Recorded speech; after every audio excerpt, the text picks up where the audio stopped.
everyone, and welcome back to Brown Coat Reviews. I'm your host, Laura, and this is my favorite co-host, my husband, Scott. So we are a bit delayed on giving you our pull list because, as you saw in our Ollie's video, we just got back from vacation. Yes. So we're still playing a bit of catch-up, but we are here, and technically you've already seen all of my bargain shopping finds, so this is going to be a slightly different video. So the pull list for me this week was short, sweet, but wonderful. Geiger number 3. As I've said before, if you are not reading Geiger, this is definitely one of the best comics that I've been reading this year, followed by my second grab, which is The Joker number 4. I love both of these series. Now, Terra is a close third, but they're definitely amazing series. Highly, highly recommend them. So I grabbed the A cover of both. The Good Asian came out last week or the week before. I think it was last week. I didn't grab it. I wasn't sure, and I changed my mind at the last minute. I'm like, the writing is supposed to be phenomenal. It's supposed to be a great crime noir series. I'm like, you know what? Let me just check it out. So I grabbed issue number 1. If I like it well enough, I'll grab 2 and 3. 3 doesn't come out until next week. I saw that cover and was talking to Dan about it. It kind of made me think of Velvet. Yes. From Dynamite, and also sort of kind of put me in the mind of Sin City, Frank Miller. Yes. And I did finally just grab it. So I think I've mentioned in one of our last videos about the Nice House on the Lake. I was waiting for the Ken Lashley variant. I was going to get a nice signed copy, and I'm like, I really want to read this. Everyone's been talking about it, and Doug, you gave the recommendation that said I was going to absolutely love it, so I had to grab a copy. So this is the A cover. It has definitely been exploding. James Tinney IV. Can't wait for issue number 2. Cool. On my pull list from this week, I've got The Amazing Spider-Man 68. Chameleon War. Or Chameleon Conspiracy? Conspiracy. Conspiracy. Yeah. And I've got a new one, well, kind of a continuation of one that Laura picked up for me, the Dynamite series. So this is Dynamite Lives. And if you're fans of any of the independent Dynamite, like Red Sonja, Vampirella, etc., very cool. Definitely recommend that. Detective Comics 1037. That's kind of an Such us a cool title. cover. Definitely beautiful. It's just so, yeah. A lot going on in there. A lot of shadow, a lot of depth. And then Batman Scooby-Doo Mysteries 3 of 12. Guilty pleasure, fun read. Absolutely. Okay, so before we get to the Q&As and the questions and the good stuff. Yeah. So I mentioned that we were going to go on vacation, and I've been doing all this bargain shopping, and I grabbed all my beach titles. And then, like, the day before we're going to go on vacation, my husband mysteriously goes to the comic book shop and then talks to Dan. And this is what he comes home with. So this was a long-standing thing, actually. I talked to Dan about going in to pick his brain on a day when it wasn't so busy at Ultimate Comics, because I hate feeling like I'm monopolizing his time when it's really busy and there are a lot of people. So typically New Comic Book Day, that's out. Weekends are usually busier. Long story short, I've been waiting for 2 weeks, so she didn't think it had been planned, but I've been planning for 2 weeks to get in there on a Friday. In the morning when it's kind of slow, I finished House of X and Powers of X. I had already subscribed to all of the X of Swords, but I didn't start reading them yet because I know there's a filler in there I needed. I knew there was a gap. And after I finished House and Power, I was like, man, I really don't want to go on into X of Swords and then go backwards. I want to just kind of keep going. So I talked to him. He was like, yeah, I can help you out. There's some trades. I got some back issues. He recommended, though, not getting the trades because they did collect like all of issue 1 of the Dawn of X, all of the different lines that started after House and Power of X, because of the way it was written. So when I told him what my goal was, basically to fill in gaps and not start X of Swords and be like, what the heck, he suggested I grab X-Men. So I did. I got a few. So X-Men, starting with number 1 there. I mean, the covers on these are gorgeous too, by the way. I'm going to show them to you real quick. I'm not going to talk about each one. There's number 2. Look at that. I mean, come on. Seriously? It's the 2099 variant.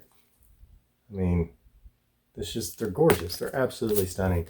The artwork in these is really cool. The reason I'm getting them, though, probably like most of you, is because obviously I like the writing. I mean, the storyline, it really sucked me in. I was an X-Men fan long ago. Kind of ties into one of the other questions that we're going to get to later. I mean, look at Mystique.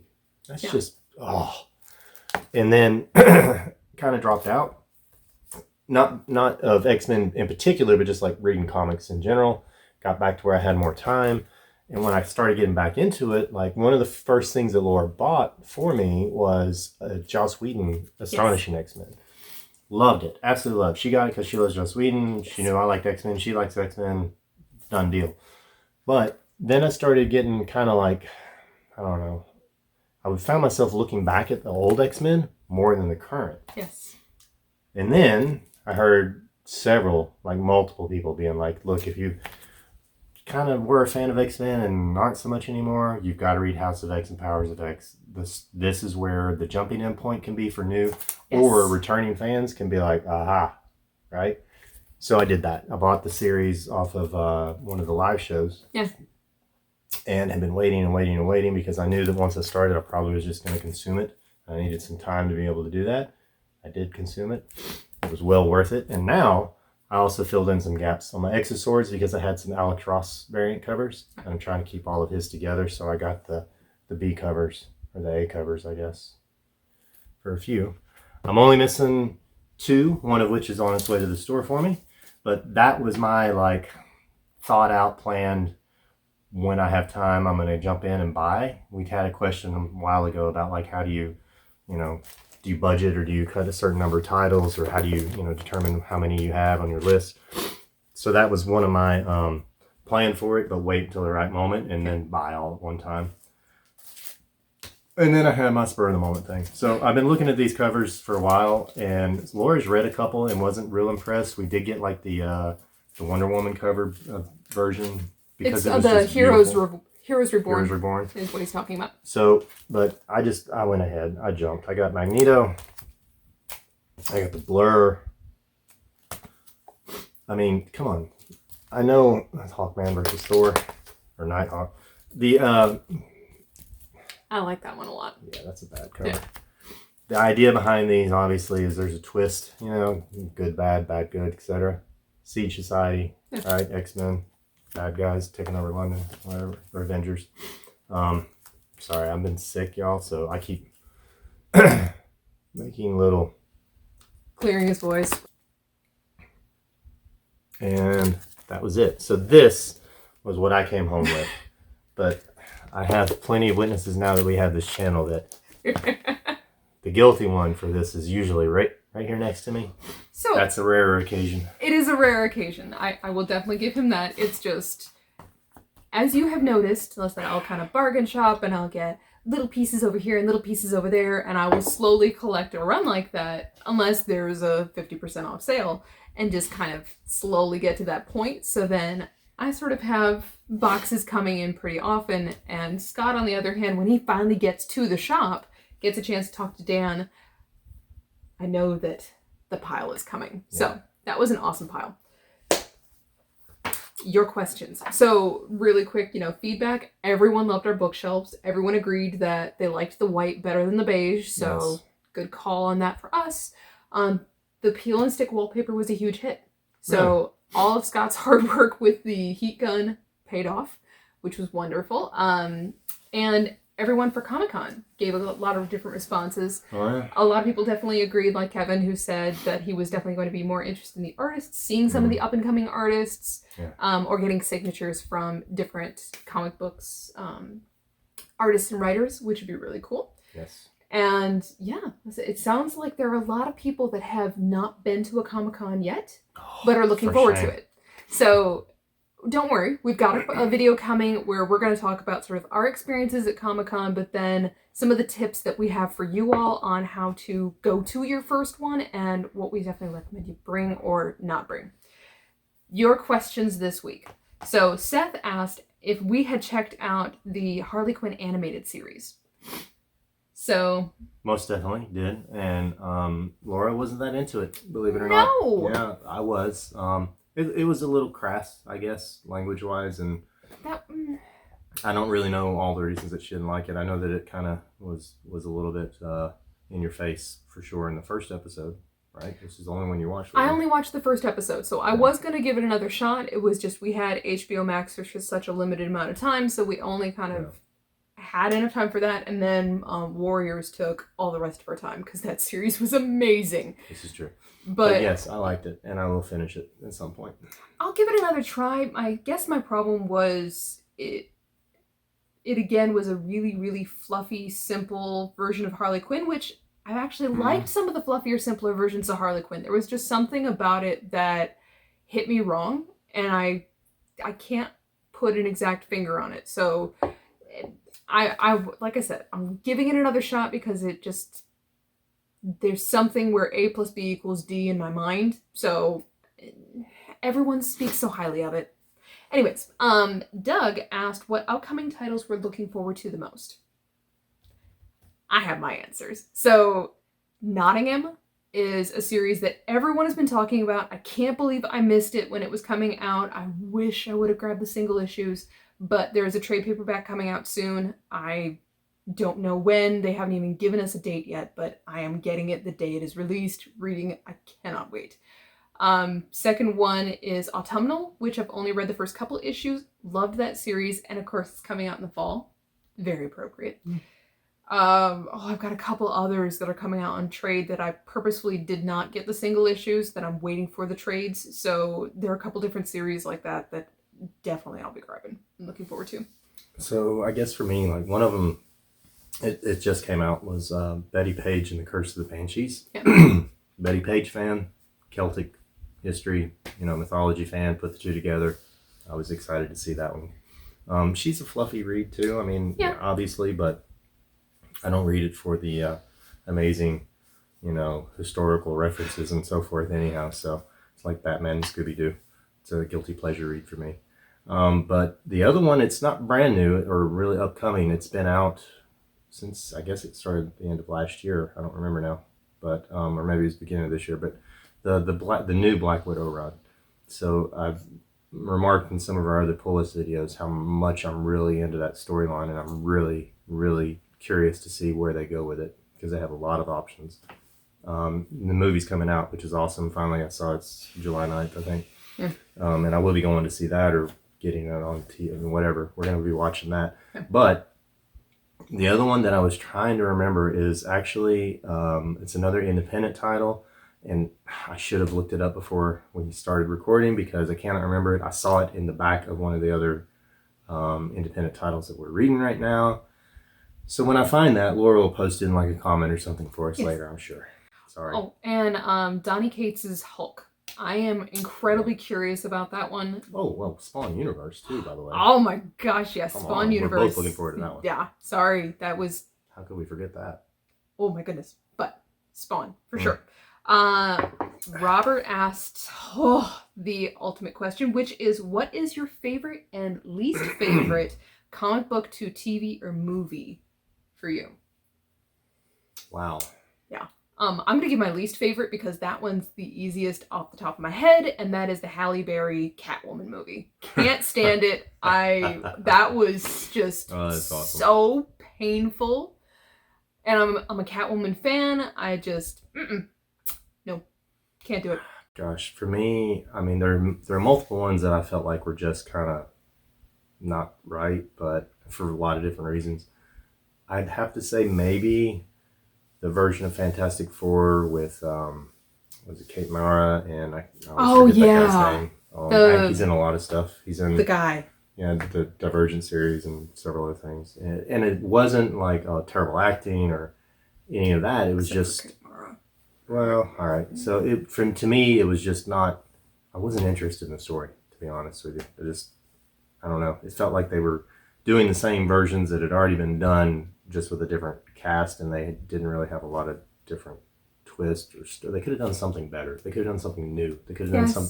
I mean, Fantastic Four has been around for how long? They're one of the originals that Stan came out with. So why on earth do we keep seeing the same like two storylines with them over and over and over? I get it. Well, and I guess my challenge was the other new with like Jessica Alba, Fantastic Four movies, they're cute. They're kind of campy, but they're meant to be cute. I know a lot of people who are huge fans of the comic books did not like those movies, but I'm like, part of me sort of appreciated it for just being cute. So I'm like, okay, well, when the new movie came out, I'm like, it looked like it was trying to take a darker twist and turn on the story, but they didn't seem to achieve something different or more than the original did. And I'm like, so you kind of lost all the chemistry that was in the first one and instead just gave us a lot of really boring sequences. So that was one that... Yeah. So favorites, that's a long list. I don't know. There's so many. Oh. Gosh. So I can't pick like a favorite because there's been so many good ones here in the rebirth, the boom that's happened since the late 80s when Tim Burton started doing the Batman, which are still some of my all-time favorites because they were, no, it's not the Dark Knight series. And yes, there have been multiple other actors and versions, and she and I will always disagree about the significance of the first run.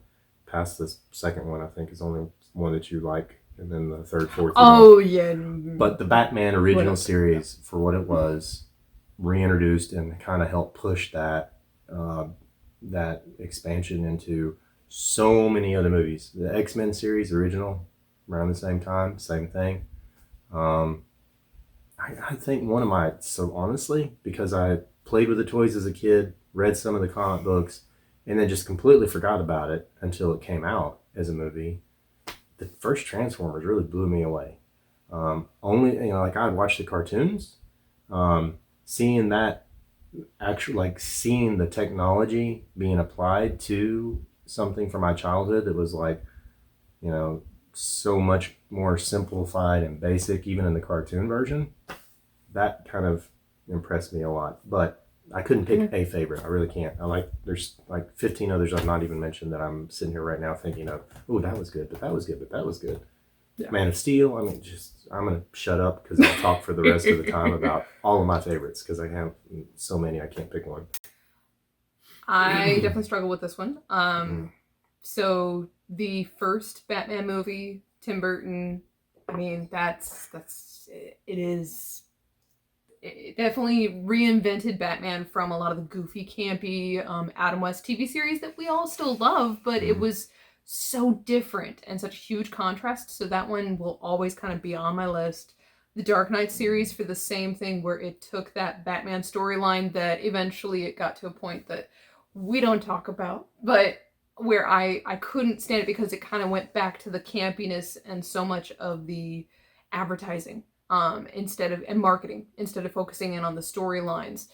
Then Dark Knight trilogy sort of flipped it around, and then we get a new version of the Joker, which I never thought anyone could outdo or meet and kind of match Jack Nicholson, and Heath Ledger just was phenomenal. So Batman, definitely. If we're going outside of Batman, The Crow will always be one of my absolute favorites because of Brandon Lee. I love the comic book. I love the movie. They talked about doing a remake, and I'm like, no, don't touch it. It's Brandon Lee. Anyways, other ones that I absolutely loved. I loved the Daredevil TV series. That was one of the ones that kind of, when Netflix was first jumping into the superhero stuff, definitely got into that one. And I mean, so many of the Marvel movies. Oh my goodness, that's a huge list. So Iron Man, again, because it changed the character. It went from being the tin head, guy that no one really cared about to suddenly everyone knows who Tony Stark is. Yeah. Listen, I could literally keep going for a very, very long time, but there were a lot of great versions that I think we've had lately. I think some of it's because of the superhero boom.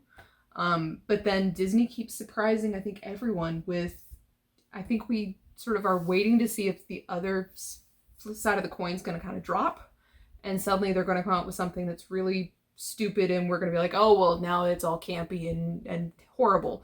But then you get the WandaVision, where everyone goes crazy about these characters that, people were familiar with in the Avenger movies, but no, they weren't anyone's favorites at that point. Now, because of WandaVision, everyone's talking about Scarlet Witch and Vision. So I love that they're kind of reinventing some of these characters. But yeah, picking a favorite out of all of that, that's a tough one. Yes to all. Yeah.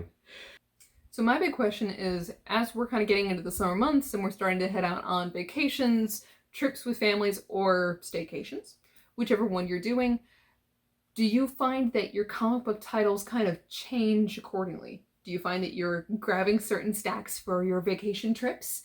Or are you sticking with your tried and true, these are my characters, I'm reading my individuals, hardcovers, omnibuses, whatever. What are you doing this summer? So we will be talking to you again very, very soon. And now that we're back, we'll be on time next week. Don't worry. We'll see you all again very, very soon. Have a great day.